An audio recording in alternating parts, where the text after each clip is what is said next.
Journal Entry 50, a chapter divided. I do not write in this journal as often as I did before. I cannot seem to find the time. Too much to do, too many duties, too many reports, too many people demanding my attention, too much everything. We moved out of Lion's Arch, back into the Shiverpeaks. It was as cold and beautiful as I remember. We stayed in the Lion Guard fort near the bridge where Zaya broke her legs. Some commented on that, and I guess she felt bad about it. I kept my promise to her, never to remind her about that again, and someday she will be running up and down a hill carrying a log. It will only do her good. We stayed there for maybe a week before continuing to the east. I spent the time trying to teach the recruits something. To be honest, I sometimes think it is all just a waste of time, both theirs and mine. Time after time I have to remind them of even the most basic things. It is too cold here for any physical exercise, so making them do push-ups when they fail is not an option anymore. And I do not know how to motivate them in other ways. I tried to be kind. I tried to be patient. What is left? Whipping them?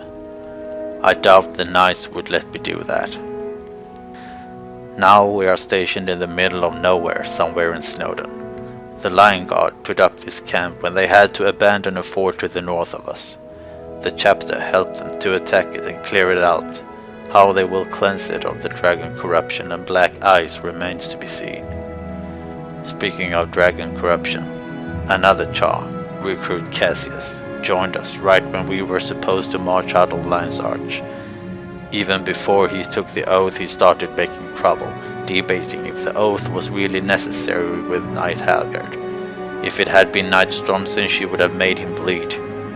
After that, things have taken a turn for the worse, or many turns. I cannot be bothered writing them all down here, but he attacked Zaya. Leora stabbed him. He fled from captivity multiple times, stabbed Lorma, ignored every order I gave him, and brought corrupted supplies into the camp. Knight Halgard still seems to believe in him. I fail to see what she sees in him. I gave him every chance he deserved, and then some more. I gave him blankets, I brought him food, I arranged so he would not have to soil himself while being tied up. And all I got in return was contempt and disrespect. No more. I told Knight Halgard I do not wish to train him. What happens to him is not my business any longer.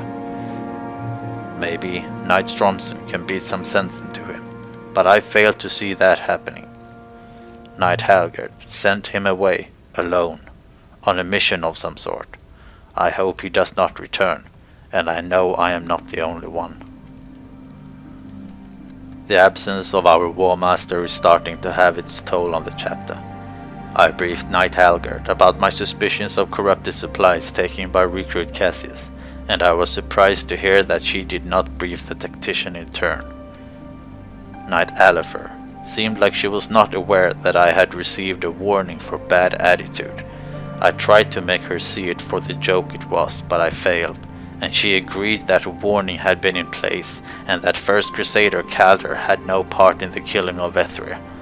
I wonder if she realized that similar acts are treated differently in the chapter depending on who performed it. I do not think so. Knight Sally and Knight Stromson has not been seen since we moved out of Lion's Arch. The command of the chapter is falling apart. They are keeping to themselves and stays out of sight. And who is left alone to try and steer the unruly recruits? An inexperienced First Crusader that no one respects, but everyone seems to know what he should be doing better. I wish that they could walk a day in my uniform. They would not be saying much then.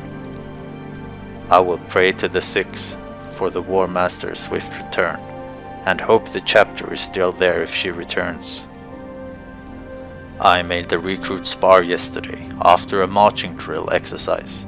They seemed to understand when I told them that the sooner they shaped up, the sooner would the marching drill end. So they shaped up. I think even Knight Stromson would have liked how they performed in the end, but I did not tell them that. It would make them too confident. I had to spar with Recruit Mist. I thought she would be slow and unfamiliar with the heavy armor, but I was wrong. She cut my face with that shield of hers, and then ended the spar with knocking me unconscious. I really need a helmet and another set of armor after this tour, if I come out of it alive.